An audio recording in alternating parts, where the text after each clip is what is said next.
Hello प्यारे दोस्तों, स्वागत है आपका इंटरव्यू क्लासेस में। बात करेंगे अपने अर्धवार्षिक परीक्षा 2024-25 कक्षा 12 के कंप्यूटर के पेपर के बारे में। जो आपके कंप्यूटर साइंस का पेपर होने वाला है उसके बारे में डिस्कस करेंगे। चैनल पे नए हो तो सब्सक्राइब ज़रूर कर लीजिएगा, क्योंकि आपके 12th क्लास के हाफ ईयरली के पेपर आपको यहाँ पे वीडियो के डिस्क्रिप्शन में मिल जाएंगे, आप देख सकते हैं। ठीक है, पहला क्वेश्चन हमसे क्या पूछा गया है, देखिए।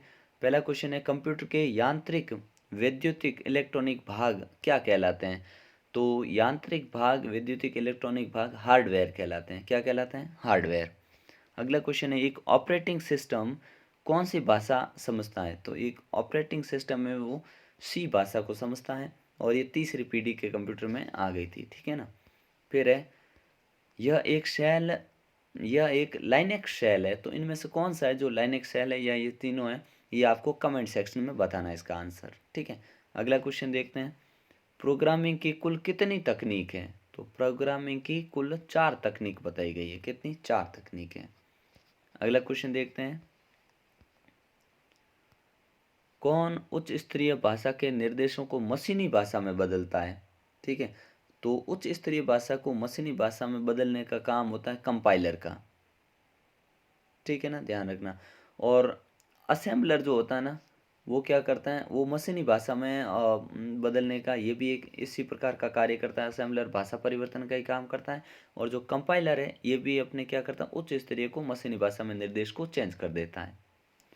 फिर है अपना, कंप्यूटर में सॉफ्टवेयर की क्या भूमिका है? तो कंप्यूटर के अंदर जो सॉफ्टवेयर होता है वो निर्देशों को लेता है, फिर उनके व्यवस्थित करके उनके ऊपर कार्य करता है। ये किसका कार्य? अपने सॉफ्टवेयर का कार्य है।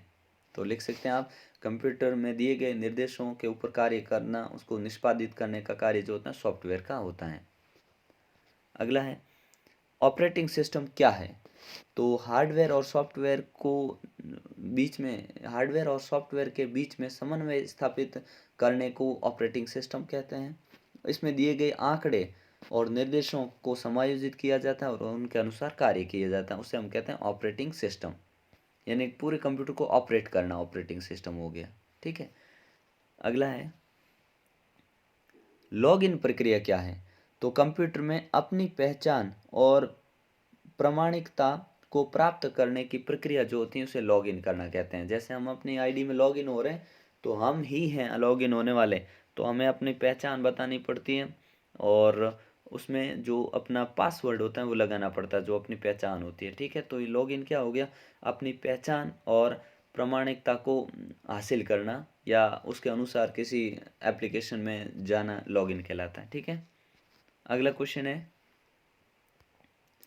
डीबग से क्या अभिप्राय है? तो डीबग से क्या अभिप्राय है? बग ये नहीं होता है कोई त्रुटि आ जाना। ठीक है, तो किसी त्रुटि को खोजना, उसको ढूंढना, हल करना और उस पूरी समस्या का समाधान करना डीबगिंग कहलाता है, या डीबग कहलाता है।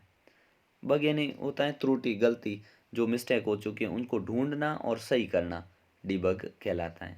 ठीक है, फिर असेंबली भाषा पर प्रकाश डालिए। तो असेंबली भाषा एक निम्न स्तरीय भाषा है, असेंबली भाषा। ठीक है, ये बुनियादी निर्देश को लेने का कार्य इसी का ही होता है, ये ध्यान रखिएगा। अगला क्वेश्चन है अपना, सिस्टम सॉफ्टवेयर कंप्यूटर के किस स्तर तक चले जाते हैं? ठीक है, तो सिस्टम सॉफ्टवेयर वो सॉफ्टवेयर होते हैं जो पूरे कंप्यूटर को नियंत्रित करते हैं, और ये कंप्यूटर में जो भी डेटा दिया जाता है उसके ऊपर कार्य करने का काम इन्हीं का होता है। ठीक है, मल्टी प्रोसेसिंग से आप क्या समझते हैं? तो मल्टी प्रोसेसिंग कंप्यूटर के अंदर एक से ज़्यादा सीपीयू जो चलाते हैं ना, उनमें यूज़ होने वाला एक प्रोसेस है जिसमें ज़्यादा सीपीयू चलाए जाते हैं। होम डायरेक्टरी क्या है, समझाइए। तो होम डायरेक्टरी क्या होता है? फाइलें रखने की डायरेक्टरी को होम डायरेक्टरी कहते हैं, जिसके अंदर व्यक्तिगत जानकारी की फाइलें वगैरह रखी जाती है। होम डायरेक्टरी क्या होती है? जिसमें व्यक्तिगत डेटा संग्रहित रहता है, उसे होम डायरेक्टरी कहते हैं। फिर है, स्ट्रक्चर्ड प्रोग्रामिंग का अर्थ क्या है? तो एक ऐसी प्रोग्रामिंग है इसका मकसद होता है कंप्यूटर में जो प्रोग्राम होता है उसकी गुणवत्ता, स्पष्टता और विकास को बेहतर बनाना। ये होता है अपने स्ट्रक्चर्ड प्रोग्रामिंग का कार्य।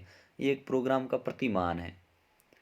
सोर्स प्रोग्रामिंग और ऑब्जेक्ट प्रोग्रामिंग जो होते हैं, इसमें क्या है तरीके, या क्या अंतर है, ये पूछा है। दोनों क्या है? तो देखिए, इसको बोल देंगे हम सोर्स प्रोग्रामिंग होते हैं। ये क्या होता है कि अपने मशीनी भाषा जो उच्च स्तरीय भाषा होती है, अपनी लंबे जो प्रोग्राम होते हैं कंपाइलर द्वारा मशीनी भाषा में बदला जाता है और सोर्स प्रोग्राम निष्पादन करने के कार्य करता है। और जो मशीनी स्तर की भाषा है उसमें बदलने का काम ऑब्जेक्ट प्रोग्राम का होता है। ठीक है ना, ये ध्यान रखिएगा। अगला देखते हैं अपने। तो सोर्स प्रोग्राम ये हो गया। सोर्स प्रोग्राम में क्या बताया कि उच्च स्तरीय भाषा में लिखे गए प्रोग्राम जिसे कंपाइलर मशीनी भाषा में बदलता है वो सोर्स प्रोग्राम होते हैं।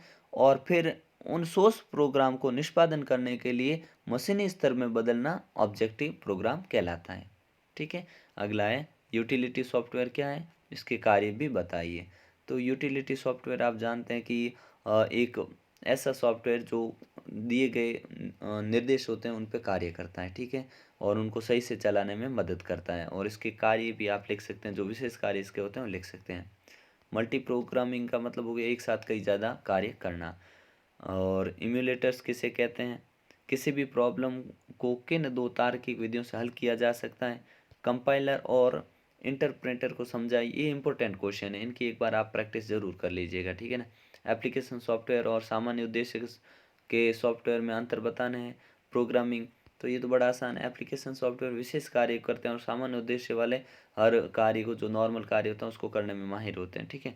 फिर ये हो गया फ्लो चार्ट दे रखा आपको, यहाँ इसके ऊपर लिखना है फ्लो चार्ट क्या होते हैं, इसके सभी बॉक्स बनाकर सचित्र वर्णन करना है। भाषा अनुवादक क्या है, इसके प्रकार का वर्णन करना है। किसी एडिटर और ब्राउज़र को जोड़ने में कौन सी प्रक्रिया होती है समझाइए। क्लास और ऑब्जेक्ट का सिद्धांत आपको बताना है। तो ये आपके पेपर है। इन क्वेश्चन की एक बार अच्छे से प्रैक्टिस कर लीजिए, ऐसे ही क्वेश्चन आपके एग्जाम में आने वाले हैं। ठीक है ना। तो मिलते हैं नेक्स्ट पार्ट में, तब तक के लिए जय हिंद जय भारत।